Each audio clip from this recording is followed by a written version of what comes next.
tumeshafika 41.7 na tumeshalipa kwa ile pesa ya awali ilikuwa bilioni 20 na pesa nyingine ambayo ameshachukua ni bilioni 24. Jumla ni bilioni 44. Ile pesa ya awali kwa maana ya advance payments. Taarifa kama mradi unasuasua hivi changamoto. Ni kweli kuna changamoto moja hapo ya hizi review ambazo tunaendelea nazo, lakini na mtiririko wa zile fedha zinavyokwenda. Lakini tunashaidiwa na serikali na viongozi wanafuatilia kwa karibu. Kuna kipindi nimeshashirikiana na mheshimiwa hapa, sijamtafuta tena kujua progress, lakini na mimi wiki iliyopita nilikuwa makao makuu na mtendaji mkuu nimeongea naye na fikiri amewasilisha kule wizara. Mjumbe, kama kuna lolote. Nilifanya consultation. Nilimuomba anipe feedback za ndani. Alivyotoa amekuja na mpango mzuri. Wanaanzia wapi? Mbalizi wanapanda hivi ili wakamilishe haraka kwenye maeneo ya Igepo. Kwa hiyo tumekubaliana kwamba na si viongozi tusukume na wao waendelee kutupa alternative, kwa sababu tatizo liliokuwepo walikuwa na luka kwenye section, yani anatengeneza hapa na luka, anatengeneza hapa na luka. Sasa mimi nakumbuka wakati nachaguliwa uneki ndio mlisaini huu mkataba, nafikiri alikuwepo manager, si ndivyo?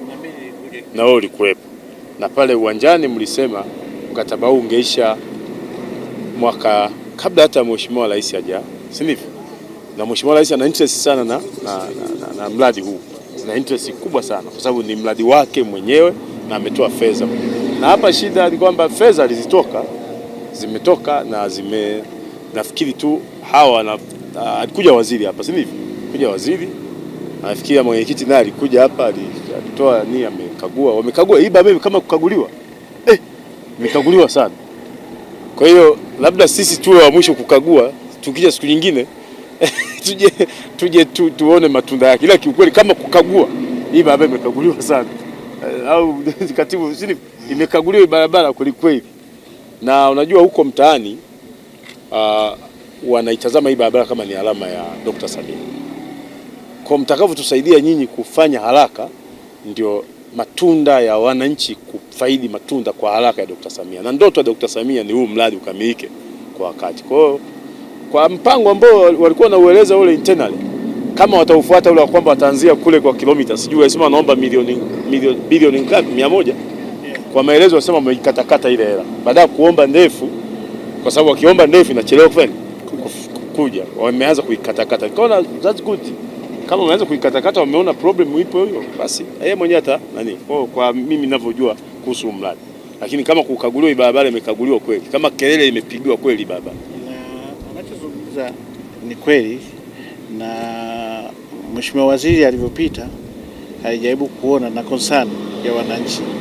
Kwanza kuna changamoto zingine ndogo ndogo ambazo alielekeza tuhakikishe tunazitoa. Na ndo alitoa na maagizo ya Mlima Nyoka tuhakikishe tunapapanua meanwhile na kwenda mpaka kule mbele Inyara, na kwenye tuko kwenye mpango kupapanua, kuondoa zile kero ndogo ndogo, lakini pia na kusisitiza kuhakikisha usimamizi wa hapa tunaongeza. Na ni kweli tumeongeza. Mimi na miezi miwili hapa, lakini I can see kwenye zile progress zilivyo, kwa sababu nimefika hapa ilikuwa progress ya 36 hivi. Sasa hii kipindi umeona imeenda 41.7 na hizi mvua pamoja zipo. Kwa hiyo tunaahidi kwenye chama, ndio ukifika kwa mwenyekiti wa chama wa taifa unaweza kumweleza hivyo. Sisi kama wasimamizi huku tutaongeza nguvu kwa kushirikiana na wenzangu kuhakikisha mradi huu unatekelezwa na unakamilika katika muda ambao umepangwa. Tunaenda speed kutoa zile detailed design ziweze kukamilika haraka, ziweze kupata approval ya kuendelea. Karibu mwenyekiti, mimi niulize kwa faida yetu hapa. Kwa sasa hivi inaelekea mkandarasi hayupo kazini kwa sababu ya mvua. Ni kweli? Na kama hayupo kazini kwa sababu ya mvua, hakuna kazi nyingine ambazo zinaweza zikafanyika ambazo hazihusiani na mvua zikaendelea ili kurahisisha mvua itakapoisha kazi iwe nyepesi? Hilo la kwanza. Lakini la pili, tuna changamoto ya madimbu kwenye pembeni ya barabara hizi za kudivert kama jana tuliko kuonyesha pale, kwani mkandarasi hawezi kuchukua vifusi akaweka pale magari yakapita, kwa sababu hafanyi kazi, amesimama. Madimpu yale yamezuia watu, yamekaa kwenye maduka ya watu, watu wanaenda kudaiwa kodi, hawauzi, hakuna mtu anapita, magari hayapiti. Hawezi kuweka vifusi hapo wakati mnasubiri. Moja hilo kwamba ni kweli mmesimama na hakuna kazi ambazo zinaweza zikafanyika wakati huu mnaposubiri, lakini la tatu ni hilo la hayo madimpu ya maji yanayo yaliyoko kwenye hiyo diversion. Ni ndugu mgeni rasmi, ni kwamba mkandarasi ame slow down na kusimama. Kwa mfano sasa hivi anaendelea na kazi za structure pale Simike kwa ajili ya kujenga zile kuta za kuzuia, na kama jana tulivyopita tayari tumeshampa maelekezo zile sehemu zingine ambazo zimekuwa noted, na pia tumewasiliana na wenzetu wa Mkongo na wa TANESCO waendelee kutoa haraka, kwa sababu pale akienda kupeleka mitambo kule chini kuna hizo fiber nilizosema, lakini kuna na maji yanapita pale maeneo yao. Kwa hiyo tunaenda navyo wote kwa utaratibu na kuhakikisha hiyo scenario ambayo ilipendekezwa jana tuweze kuipata. Kwa hiyo ni waahidi tu kwamba zile zote tunaenda kuzifanyia kazi na zikae sawa, na zile kazi ambazo zingine zinafanyika hazihusiani na mvua tunaendelea nazo kumwelekeza. Ukienda pale Simike sasa hivi utaona ule ukuta mkubwa anaendelea kujenga kwa ajili ya kuprotect wananchi upande huu mwingine. La mwisho mwenyekiti, kwamba huu mradi unaisha lini, na huu muda ambao mnasimama kwa sababu ya maji kwenye kile kipindi cha mradi kutekelezwa, mliconsider kwamba tunapotekeleza mwisho wetu utakuwa tarehe fulani, lakini hapa katikati tutakuwa kwenye kipindi cha mvua, kwa hiyo tutakuwa tumesimama. Ilikuwa considered huo muda huu? Kawaida wakati wanafanya programming wanaziconsider, lakini kuna zingine ambazo zinakuja automatically. Kwa mfano tulikuwa kwenye hii level ya kuweka simenti, na kama mnakumbuka alikuwa ameanza kuweka mwezi wa 10 mwishoni, na wakati anamaliza kipande hiki tulikuwa tunamwelekeza aendelee kule mbele, na mvua zikaingia na harakati zile zingine zikaendelea. Kwa hiyo pale ndo akasimama moja kwa moja, kwa sababu zile mvua ni continuous. Na kwa mujibu wa usimamizi ambao sasa tunaenda kuangalia zile sababu zilikuwa ni za umuhimu kuweza kusimama au la, na tunahakikisha hivi vyote tunaviweka vizuri kuhakikisha mradi huu hauleti matatizo kwa wananchi. Karibu Meya. Swali moja tu nilikuwa naomba ambalo katibu kaliuliza, lakini naona kama alipata majibu mazuri. Sisi kama halmashauri ya jiji tunapata tabu sana kuchukua service levy hasa maeneo ya Soweto hapa. Kitu ambacho amekisema katibu, kuna madimbu makubwa ya maji pembezoni mwa barabara ambako mshaanza kufanya grading katika yale maeneo. Sasa yale maeneo ambayo ya madimbu makubwa hamwezi kufikia, mkandarasi hawezi kupeleka hata tipa moja mbili zikafikia yale maeneo. Nimelijibia, nimesema tumeshampa maelekezo kuanzia jana aanze kurekebisha yale maeneo yote ambayo yana uhitaji wa watu kuaccess kwenye maduka. Na mwingine karibu. Nafikiri hajajibu jibu la katibu. Ameuliza mradi huu unategemea kuisha lini? Mradi huu unategemea kuisha baada ya kuna items zingine ambazo nimesema ziko kwenye review. Kwa mfano hii hapa haijapata approval ya kuanza kuijenga, kwa hiyo tukipewa tena wataongeza, lakini kimsingi ni kwamba kwanza alikuwa ameomba extension of time ambayo alikuwa amepewa mpaka mwezi wa 6 mwaka huu, kwa sababu mwezi wa 6 ni mdogo, lakini kwetu sisi kama tunaweza tukamruhusu na hii labda akaongezewa siku kadhaa, ni rahisi sasa huu mradi kuisha, kwa sababu sehemu ambazo amebaki nazo yuko kwenye G15 na kwa ajili ya kuweka simenti kwa siku anaweka kwa haraka, na rami anaweka kwa haraka. Kama hakuna kizuizi, zile kazi zingine zinaenda. Kazi za chini zote ameshamaliza, kwa hiyo ni rahisi kuzitekeleza kwa speed. Nyie ni mashahidi, wakati anaweka hii rami alikuwa anatumia siku 3-4 anatoka huko mpaka hapo, na hata stabilization kuweka cement na yeye haichukui muda mrefu. Kwa siku anaweza kufanya mita 800 mpaka kilomita. Ni kumwelekeza aongeze labda mitambo mingine kwa siku afanye kilomita 2-3. Kwa hiyo ni rahisi kuzimaliza kwa wakati mmoja. Labda Mheshimiwa MCC, tumepata maelezo ya meneja TANROADS na michango ya wajumbe. Kwanza mimi niwapongeze hawa meneja wa TANROADS. Kwanza tulikuwa naye engineer Masinge mpaka naona amestaafu hapo, ni kwa sababu ya hii barabara. Tumegombana naye sana na anajua tuko nagombana naye nini, na amekuja bwana. Aliporipoti tu tulimuita ofisini, moja ya maelekezo mahususi tulimpa ni barabara hii. Na mimi niseme wazi MCC na sisi ndio chama ndio serikali, nadhani sheria zetu sisi zina matatizo, zina mapungufu hata kwenye miradi.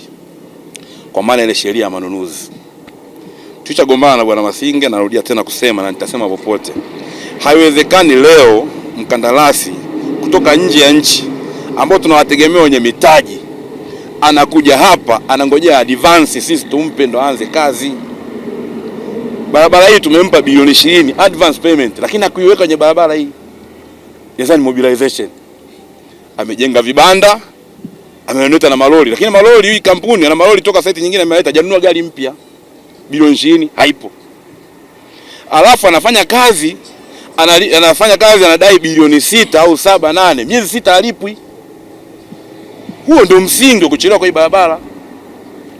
Tutazunguka hawa jitahidi kutoa maelezo mazuri tu, lakini sheria yetu ya manunuzi, na mimi kwa sababu ni mbunge, hii nalisema hapa na nitaenda kulisema bungeni, kuna mapungufu makubwa. Yaani kwa nini mtu mpe advance? Huyu Chiko ni kampuni kubwa, kwa nini haji na mtaji wake? Wapo kandarasi hapa ndani wanaweza kufanya kazi miradi ya bilioni 100 mpaka 200 bila advance, na tumeona kazi inafanyika. Huyu mradi wa bilioni 180 huyu ni mwaka wa 3 sasa hivi. Yaani asipopewa hela kwa mfano kabla bilioni 48, nitakwambia hivi anadai shilingi ngapi sasa hivi? Sasa hivi anadai bilioni 5 exactly, alafu bilioni 8 ziko kwenye anatoka site kwa sababu bilioni 5. Hatuwezi kumaliza miradi ya mkakati kama hii. Mheshimiwa MCC, hapa ndio kwenye tatizo. Tulikuja na waziri hapa wa ujenzi. Mwezi ulikuwa kabla hata uchaguzi, alituahidi bwana kwamba maeneo yote ambayo yanahitaji designing siku rudio upe yote atakuwa ameweka lami. Lakini ndio sasa hivi tu ameweka kipande hapa, sika inafika kilomita ngapi? Kama kilomita 3. Kilomita 3. Na ni upande mmoja. Sasa maana yake kilomita 29 ambayo mara 258, huu mwaka utakuisha na mwaka ujao haitakamilika hii barabara. Sababu hapa hizi mvua zitaisha kunyesha mwezi wa 6 au wa 7 wa 8. Akirudi site ni miezi 4, mwaka ushageuka. Tunaingia kwenye mvua mwezi wa 12. Tutapata maelezo haya. Tuwe wa kweli. Nyinyi wasomi wetu, na ndio mnaingia kwenye vikao. Toeni ushauri kwa serikali, hizi sheria zibadilishwe. Mtu aje na mtaji wake. Barabara ya bilioni 100, aingize yeye bilioni 50 ajenge. Bilioni 50 ajaye kwanza serikali na default. Serikali haiwezi kudefault. Jenga mradi ukamilike, ndani ya mwaka tutakulipa pesa zako. Tumekuwa tuongee ya mambo. Lakini nasema wazi, pamoja na hizo sababu zote wanasema designing. Haya yamekuja sasa hivi ya mafiati sasa. Kwa nini huko ambako saini mkataba kujakamilika? Ambao hakuhitaji marekebisho ya mradi. Sasa kamili cha kujenga. Lakini ameongea katibu na meya amesema. Jana nadhani tumegombana hapa nikakwambia pita wewe kwenye matope. Unakumbuka? Tulishauriana ndio, lakini kwa ugomvi.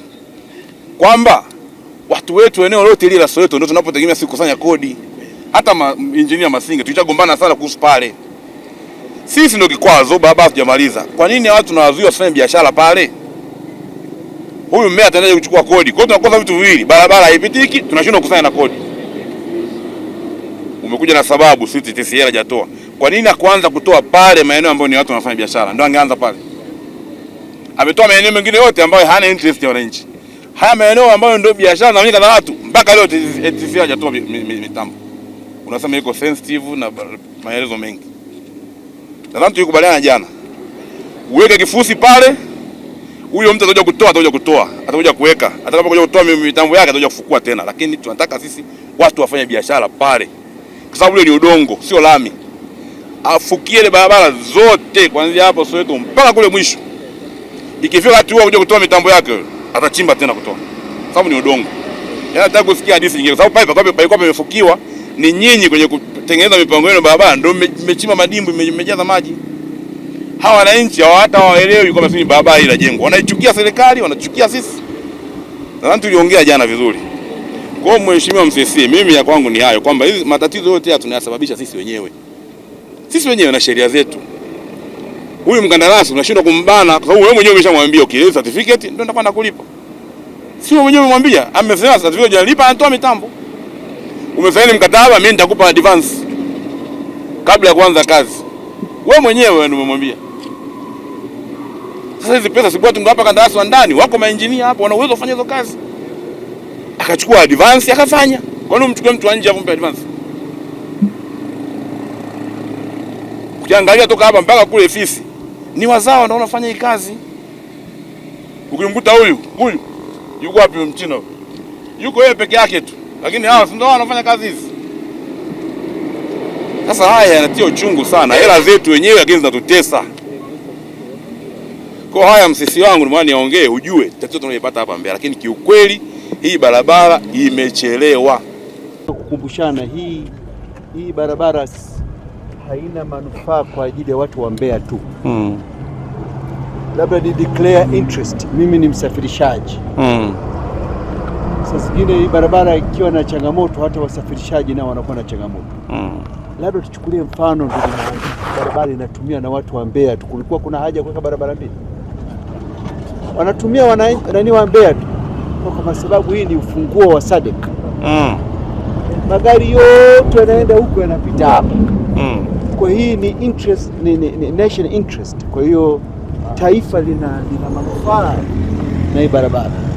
Kwa mtu akitoka Iringa, akitoka Morogoro, akitoka Dar es Salaam, akitoka Songwe ana manufaa na hii barabara. Kwa hiyo barabara hii sichukulia wana Mbeya tu peke yao.